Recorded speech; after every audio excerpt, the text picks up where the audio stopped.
each other. We haven't seen each other all together in a minute, you know? Yes. I've been holding down the front. I've been doing all the work. So yet again, welcome everyone. Our first episode I was on. Hey, wait. Aren't you the Michelle of the group? Welcome everyone to the Financial Griot, where we like to have conversation about money and our stories and so on and so forth. And we're going to try to keep it very, cordial, obviously, because some people haven't been around. Do not rebuttal this. These are facts. And I've been holding it together because I am the Michelle Obama of the team. That's what I do. I don't know what the heck I'll do. So, hey, anybody else want to introduce themselves? I'm just trying to figure out, do I respond in pettiness or did I commit to being a nice, positive person for 2022? New year, new you. All right. New year, new you. Stop being petty. Wife out here. So, hi, everyone. My name's Lovely. You've been saying wife lately a lot. Is something that you're trying to say? Go ahead, Lovely. Oh, my bad. Yeah. Like the people on TikTok would say, manifest this, sis. So, no, seriously. My name's Lovely, 1/3 of the Financial Griot. We're excited. This is, I believe, this is the first in a while that we've been together. So we'll try to keep it civilized. Welcome to 2022. Welcome. Happy New Year. I told you Happy New Year individually. So this is my Happy New Year collectively together. What's up, everyone? My name's Alanta. So I am the other co-host that's not been around, but I am around technically. And welcome to another episode, our first episode together, all together at the same time, 2022. Yes, wow. Yes. We're just having a conversation about, I guess, the wedding. Yeah, the wedding was in 2020, and I guess she was having a little bit of feedback because she just saw you in Boston recently. We just have a quick conversation about that.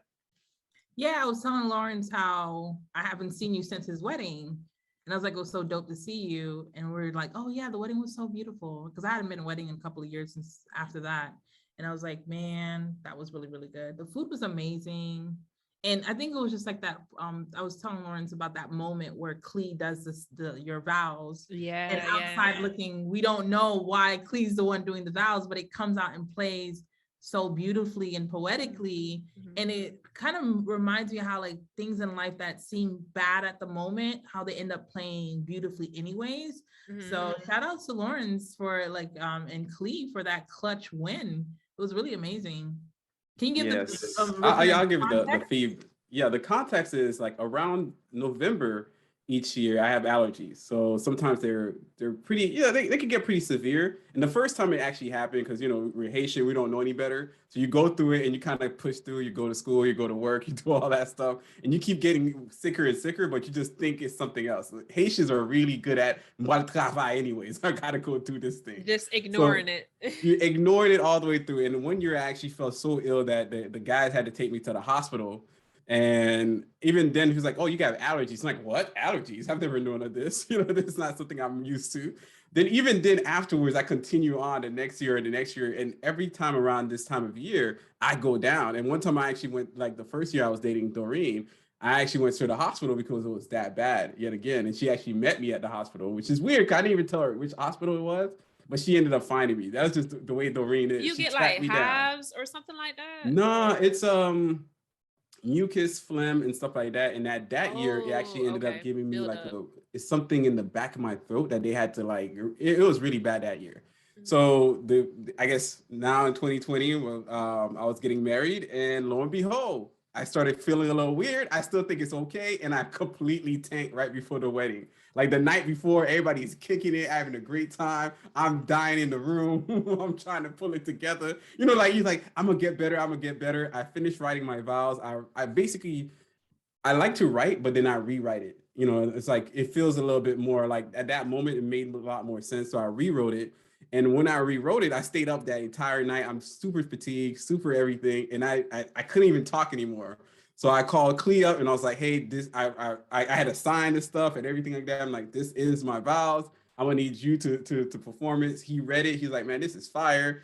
Alan read it, who's also a poet. So he's like, oh, he co-signs like, this is good. Clea made a few edits as far as grammatically, and he wrote it in there. And then he performed it on my stead in the, as for what's called it, the vows, the wedding vow section, which was a lot more poetic. Like Lovely said, I thought it would actually hit right because I was still beautiful. looking at her. I didn't really break eye contact. It was something a little bit more special with that as well. And I think the way Clee delivered it was on point too. And I think from my recollection, looking around, I think some people, I had, because I'm an emo person anyways, I think some people had a few little tears coming out. I'm like, woo, come on, Clee with the clutch. So it was amazing. Yeah.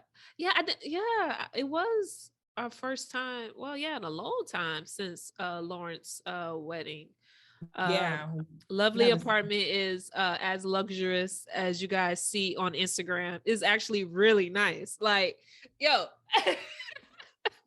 where Lovely lives, right? It kind of reminds me of this mini New York, where you have all these like you're in the city and you're away from the suburban area, whatever. I don't know if you will it'll be equivalent to the bodegas, whatever they call it. So like on the side of that, she has like this really nice, it looks like it just been built the last 10 years. It looks fairly new. So I'm just like, which building is she's coming out of? I'm like, this looked like money. Like I'm waiting on luxury. Gentrifier. Giving off gentrifier. And it's expensive or high top tier by the furniture. As soon as you walk in, I seen the furniture. I'm like, yeah, this is some IKEA stuff. Oh yeah, straight IKEA, Norwegian, Sweden. Like it looks on like commercial catalog. Like out here with what Pier 1 while it's still around. Yeah, Pier 1, whatnot. But Lovely and Marie did a beautiful dinner for me. Like they went in with the Dijon. We had some what else? We had snapper, right? She cooked snapper for me. LG, when I come over, I need you to bring that heat. Hey, wife material out there in these streets, man. Wife material in these streets. For me. And it was just like a few hours because we were talking the day before. So I guess she thought it out or went out and got the snapper. I'm like, I feel so special. It was so good. And everybody DM me, like when I put it on my social media, everyone was like, oh, where you at? Where you at? Who cut this? Don't worry about it. Hey, I'm getting Nando's. If you ever show up, I'm getting Nando's. It'd be a little, I'm not going to message you. I'm just going to I'm telling Doreen that I'm coming. I'm like $15 off Nando's. Let's go. Let's get it. But it was so beautiful. We had a good time. Yeah. Definitely. Yeah, I love cooking. I love especially when I have guests over to cook. And I think it's more special. Like, yeah, you could go out, but like that whole labor of love thing, it's just that intimacy. It's real. It's different. So and you had to find the glassware for me. The table was set. I'm just like, I need to upgrade my hospitality to people. You know what? We're gonna segue this episode to be called something to the extent of service. The idea of being of service, right? And also staying at home and finding value in just people around you. Like for me, yet again, 2022 already started. Like I don't like to go to brunch. Like everybody knows it. Damn it. I felt like I just had to go there. Lawrence was not gonna leave it alone. Like it was too natural. We entered New Year and you still brought up brunch. It was weird. How did you take from that conversation to brunch? Dinner, brunches, all that stuff is the same. All right, cool. All right, like all that is the same. Going out to dinner, right? Sometimes there is the ambiance, there is the music and the vibe going, and it's all well and good. But sometimes we miss out on getting to know each other, getting to know our styles, or even learning some different styles of even cooking or plateware, setting up the plate, setting up the ambiance at the crib, that kind of thing. Yeah. And I think we missed out on that, especially the last couple of years. I think we really slipped back. We really did.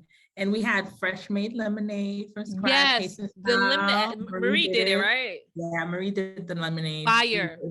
You look at it and put the babaku in it because I had to drive back an hour drive. I was looking for like a little splash. Yeah, I should have. It was so good. I may need to call you on tips on like how, like what to do. Like I haven't had anyone special lately come over, but when I do, you're the person I'll be calling. You are my sister-in-law because she's really good at that too. Yeah, I love it. I love hosting people. LG's the only person because even Doreen's been here.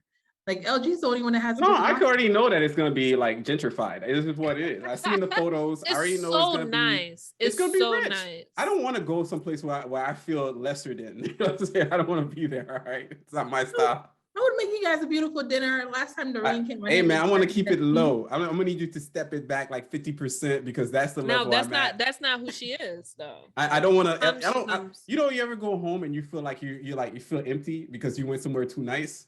That's the problem. I don't want to do that. Why would I want to do this? I'm supposed to be coming to DC. So what are you guys gonna do? Throw me in? I don't know. It ain't gonna be me. I'll be looking around like, When you going to DC? Are you going when the like cherry blossoms or something? No, that'd be nice. I might end up coming probably like March or April. I'm still trying to put all the things into schedule together, but I did tell your wife that I probably slide through DC because last time we went, it was really quick. I'm selfishly going for the cornbread. I want to see you, Doreen, want to have fun, but that cornbread though, it's top tier at this point.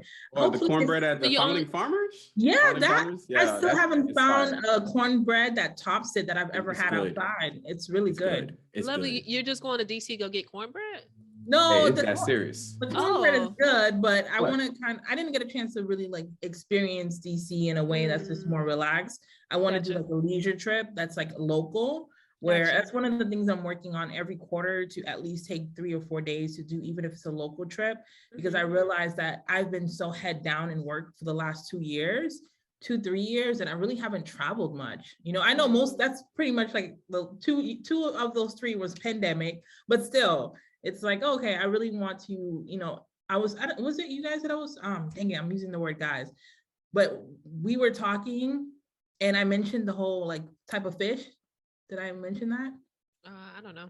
Okay, so anyways, I want to explore different type of fish, right? So I really want to make sure that I'm exploring different type of foods, exploring different type of meals. So even when I did the coconut snapper for you, it was one of those things that I've never had that with Dijon, but I'm like, this might pair really well. And it came out really, really good. So I think essentially that my palate needs to change a little bit. So I want to explore different type of fish. Okay. The service you have been experiencing from different locations, how's that differ from actually dining in, doing things at your home? I particularly love the fact that we sat down for probably 3 hours and talked. Yeah, and talk. We didn't have to keep getting interrupted by any waiter. That's how's your meal going? And it's almost like that third time they're like, you want the check to be out our restaurant? Right. So for me, it was one of those things where I knew that having you be in my home for the first time, we've gotten to know each other. It was better for me to service you in that way, making sure that, I can go ahead and talk to you any day. We could go out to any restaurant, but now you'll never forget that. You might forget, essentially, you might forget what restaurant we went to, but you won't forget the experience of how you felt being served in my home. So to me, it was really, really, I enjoyed it. I enjoyed the whole day. I was like, okay, Lena's coming. And you text me, I'll be an hour. I'm like, that's fine. I kept pushing it and pushing it and pushing it. Honestly, I love my brother, but gosh, he can talk. Oh my gosh. Everything. You gotta cut out. You gotta cut out. You gotta be like, I'm out of here. I'll be back. Every other minute, there was a lecture or there was this topic he got passionate about. I'm just I gotta go. But great thing was, I felt really special. He allowed me to drive his 2021 or 2022 BMW. Let me tell you guys, and it looked nice. He can actually see, he has a GPS on the car. So he knew that I passed the house in the middle of the night because I couldn't see the side street, but he has a GPS on the car. The vehicle is just so nice. It does these hand signals to turn on the radio and stuff like that. I wish I recorded, but I was in the moment. I'm like, dang, I'm in a luxury car. I'm driving nice. I was driving slow. Your roads are a little different in Florida, but it was really nice. So I got a chance to drive that. My brother was like, you need to experience luxury because he know I still got my old Honda. You need to from time to time experience luxury. At some point or the other, I will get a new car, but it's gonna be an actual newer car, like a 2021 and above, maybe a 2022 at some point. But I had a great time, and Boston was incredible. Will you come back to Boston? In the spring or in the summer or fall, not in the winter. Wait, you have cherry blossoms in Boston? Do you have that? Cherry blossoms? In a way, yes, and in a way, no. Essentially, I feel as if because it's up north, things are going to end up blossoming because you have to go through that springtime. But I feel as if that it depends on what area you're in. We have certain blossoms that looks more beautiful than others. And so, but I love seeing how DC, because when I go to DC, you know what I feel? Regal. I feel presidential. Like, it's just because of the whole environment. No, it's a world city. That's just like a 100% world important. City. It's great. You feel important. I it's feel great like to be I get what you're Boston. saying. Yeah, when I go to downtown Boston, I feel that. But it's like, okay, I live in like suburbs across, so we're like 15, 20 minutes away from Boston. But I don't know. I think this experience that we're having, especially when we're talking about like service, I think that's the theme of what we're talking about. This experience I've been having with just my close friends has taught me how I want to do family.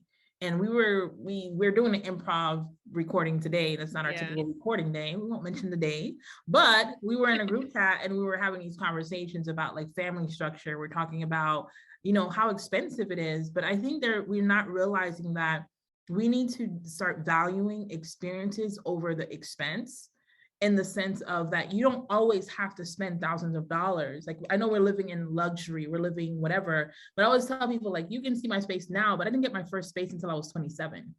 Like, I spent a long time living with my uncle when I came up here in New Hampshire, which allowed me to save.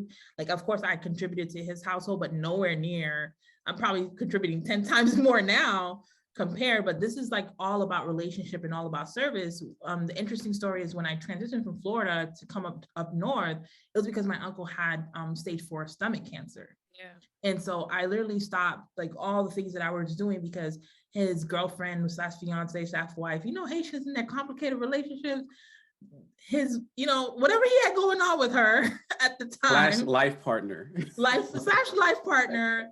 Yeah, they were separated. So he was essentially going through like a very difficult time of his life by himself. And I felt like I needed to go service him. I needed to go help. And what I did not know at the time was how that move was also going to catapult so many things. I already knew I was going to move, but originally I was going to go to North Carolina. So I had made that decision. I've talked about this many times on the podcast. Like, I had this conversation with Lawrence. I have this epiphany. He's right. Bump y'all, bump everything. I need to move to do what's right for me. So I'm planning to move to North Carolina, but I get this pivot because of in the month of June with my dad, he's telling me what's going on with his brother, which is my uncle. And like something in my soul and spirit is like, you have to go and you have to go service him. And I was there for literally almost 2 years, but those 2 years allowed me to save. It allowed me to level up. He, at one point, he doesn't have cancer anymore, right? Like, he goes to this existential change of healing and all these, you know, has a major surgery, really was scared because doctors said, you know, hey, like if we cut, like it's in his intestines, things can go really wrong, but we're hoping things go really right. They go really right. He's working now. He's not 100%, but nowhere near to the 6 months that they were giving him to live, right? So having that about 24 to 26 months of experience, now that I've been living here for about 2.5 years, I realize that all those moments of service, all those moments of sowing seeds allows me to live a different type of life. And for me, I just want to pay it forward. And so like I've had my my good friend's little brother live with me. Like there's different things that people, like these are the things I'm not saying out loud for the sake of pat on my back, but these are the things of servicing one person that allowed me to have a space to live and also care for him, allowed me to eventually do that and pay it forward to other people and to put them in an environment and say, hey, I can help you learn something, I can contribute to you. And as soon as you get up on your feet and you're ready to go on your, you know, fly your wings and be on your own, you have the pathway to do that. And I think when we think about the cycle of life, we need to think about it through the way of helping other people and just paying it forward, experiencing moments where you're laughing in the kitchen, making the meal. I don't think we realize that that is so much more intimate, so much more meaningful.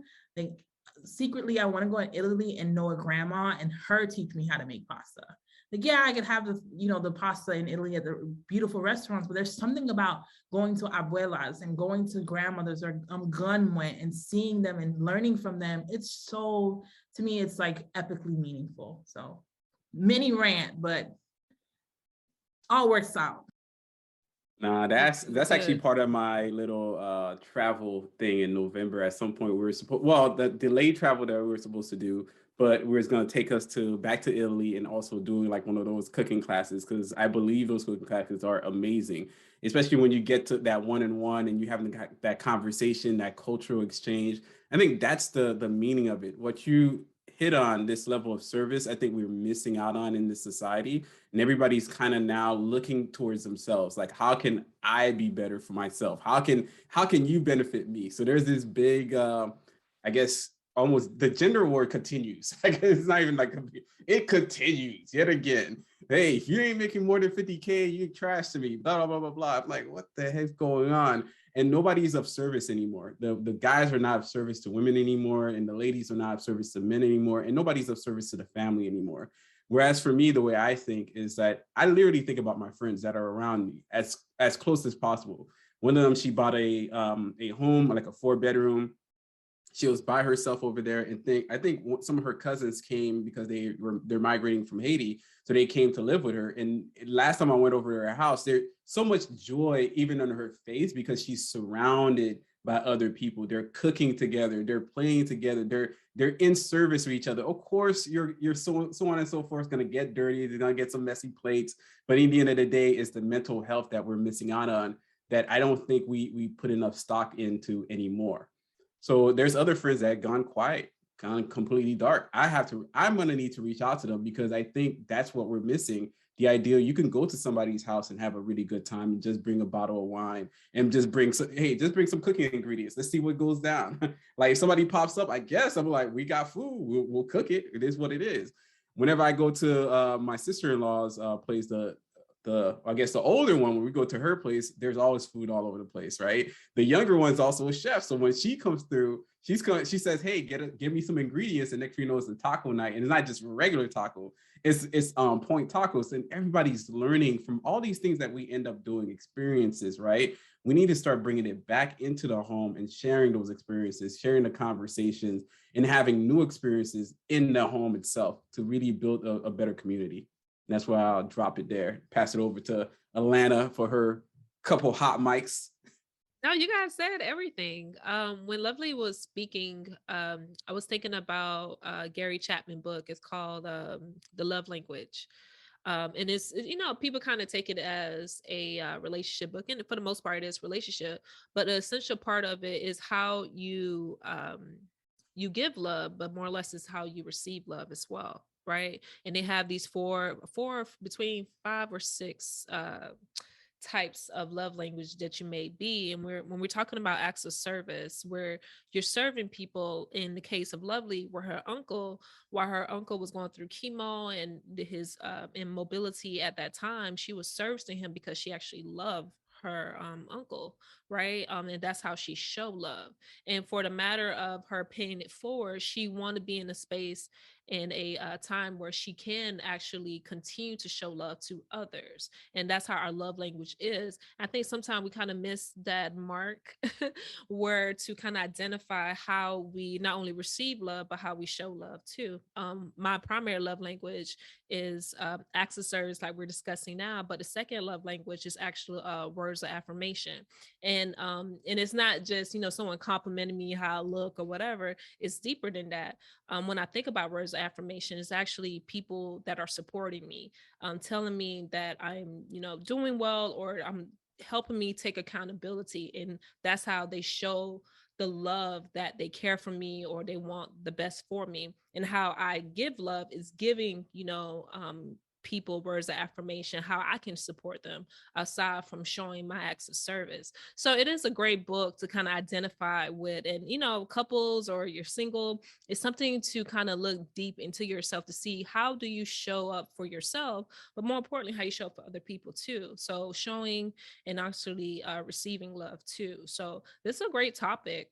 We really touch on some great things. I know Lawrence kind of did this pivot with the battle of sexes, and I'm not trying to jump on that. What? But I will say, I was gonna pivot again and say, hey, I'm not Lovely's LG, did it I'm all not for the done. will. She did it for the will. I'm just gonna let you know. I'm gonna say, drop it in there, Lovely. I will say, when I the will. shared that video, LG, I shared it with someone who's also Haitian, and she told me that's maybe a Black American thing, and I didn't even think about that. I was like, "Ooh, is it? Is it?" It's a toxic thing. It's gonna be a modern American thing. Context or modern American thing. Okay, I'm Ooh, sorry. That might be a whole other, yeah, podcast that might be episode. a topic. It's toxic as hell. You just said it's African Americans. No, this person said this may be a Black. Don't say this person. issue. It's you. Don't try to act like I know. I didn't. You co-signed. Did you say no? Did you say no? Did you co-sign? I acknowledge. You probably give a thumbs up, the gift, like a smiley face. All right, for our listeners, let me give you guys some context, because I hate when I'm listening to podcasts and people just kind of go off on this segue. They don't know what they're talking about. Okay, this context is LG dropped the video in the group chat as well as individually. I think he shared across the board to all of us of this video of this. I'm assuming they're a couple or married or whatnot. They're not a couple. Well, they're doing some kind of live. They're like video. A podcast or something. Okay, podcaster. Okay, this podcaster, this man and this woman, and this man telling his co-host or this guest, whatnot, that women don't know what they want or something along those lines. And he's saying is that $50,000 is enough for a house, whereas she's saying the woman is not agreeing and say that $50,000 is not enough. And that's when he's doubling down to the issue of women just want too much. Right. And I don't think, okay, that's another time. I don't want to get, I could go do my little rants, and I'll say that's the context. That's the context. And I think you shared it on your story, right? Yeah, I shared it on my story, but ultimately it's to have the conversation. Is money the only thing that we are into, versus are we really providing service of our own character to other people, of our time, of our communication, of our love, as well as just kind of like in that video itself, I saw two things. And I said the woman is neither right or wrong, and the guy is neither right or wrong. Right, okay. Maybe because I'm getting older, I don't really kind of pit people against each other. I just don't care that much. It's not that serious. Whereas I could understand for ladies in which of security, housing, comfort, some level of all that stuff, it really does matter that a guy makes more than 50K or something, makes enough money that he could support them. Whatever that is, right or wrong, she's entitled to her opinion. Right. On the other hand, as well, the guy, he's bringing up the fact that a lot of people don't make over 50K in the US, and that's also a problem. So therefore, do we somewhat relegate people that are in the service industries, like the teachers and stuff like that don't make a lot? Are they just the bottom feeders now? They're just a low brow. Is there not their work any level of like value to anyone? And I think that's a good point. But on the same side, I wouldn't just say, hey, the way he kind of frames it is like, hey, you're asking for too much. I'm like, bro, chill the hell out. Like, you understand where she's coming from and understand your point. And you could tell some level of age and maturity that changes a man's perspective. Like, I get it. She needs a little bit more to support herself. And two, technically, you probably shouldn't be like trying to base yourself on 50K. Try to shoot for more. Keep working for more. Yes, I get it. Some ladies ain't gonna like you, but just keep working for more, bro. That's it. Yeah, that's another topic we should, do another episode. But yeah, it was an interesting video. But I could see both parts. Absolutely.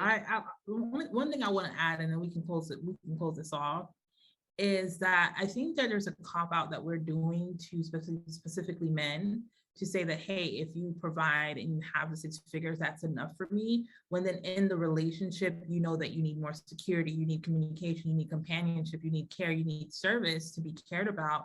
And I think across the board, we're labeling salary as like this 90% of the pie, when in reality, I think Lawrence alluded this to his stories, that if we both have $50,000, now we're a 6-figure household. So now it changes the dynamics and shifts the aspect of what we even have as assets and equity. But we're literally looking at someone and saying, hey, if you make less than this, then you're not quote unquote enough. But it's a cop out to like, there's so much more to a man than what he can provide financially. And I think when we see this lopsided relationship where the woman is emotionally giving all the stuff, caring, and then she starts to say, well, I don't feel seen, I don't feel cared for, and he's like, I pay the bills. Oh, well, you don't talk to me when you come home. I don't have one-on-one time with you. And you're starting to realize, oh, you mean the relationship is more deeper than somebody's pockets? Wonder where that comes from. Oh, human connection. Love is not only what the person can do for you, but collectively how they make you feel in their presence. Because there are some men that can, yes, they could provide, but they do not motivate. They do not inspire. They do not cultivate you to be a better woman. And my question is, if you met somebody who was making $25,000 less, but they did all those things, is that gap worth the $25,000? And these are just questions. Like, there's no right or wrong answer. You live your life, you do as you please. But I think we are missing out on the depth, and we are prostituting men for their pockets. And I'm going to leave it at there.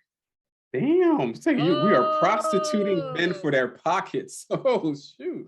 And I think we are also prostituting women for their service. I know he was going to say it. I know he was going to say that. Hey, look, but we're both equal on this. I don't, some of those guys, when I hear it in their voice, it's like, hey, these women are supposed to do this. I'm like, you can do these things yourself, right? Like, you can learn how to cook. And that's an act of service. You can learn how to clean. That's an act of service, not only to her, but to yourself. How do you not live in a space that actually matters? And all of this is us trying to let you know, as the audience, that, you do have to develop and become better. I would like to leave whatever those ideas, those antiquated ideas in the past and move forward.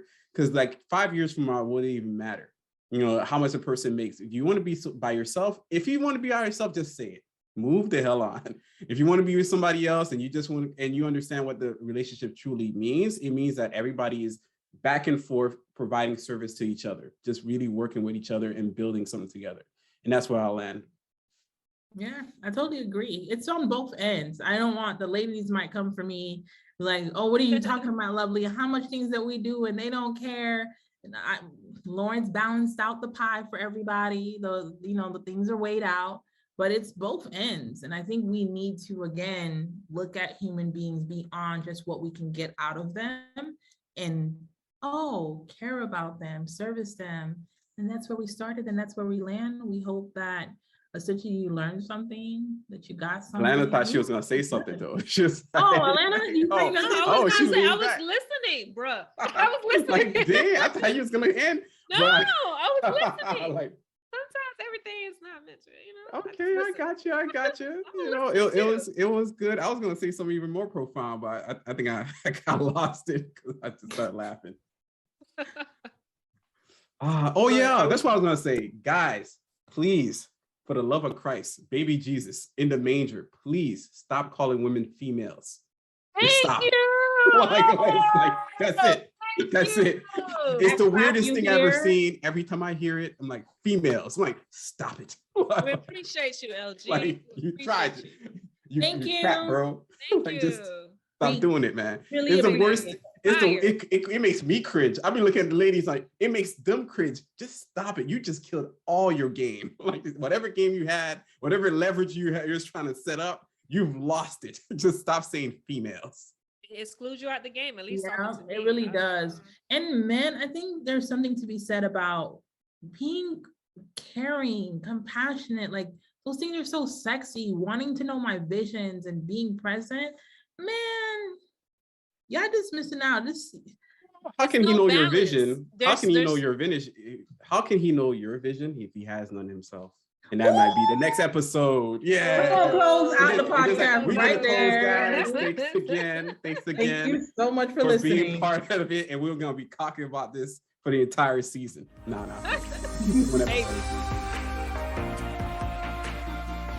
Thank you for listening to the Financial Griot podcast, powered by the Wealth Builders Collective.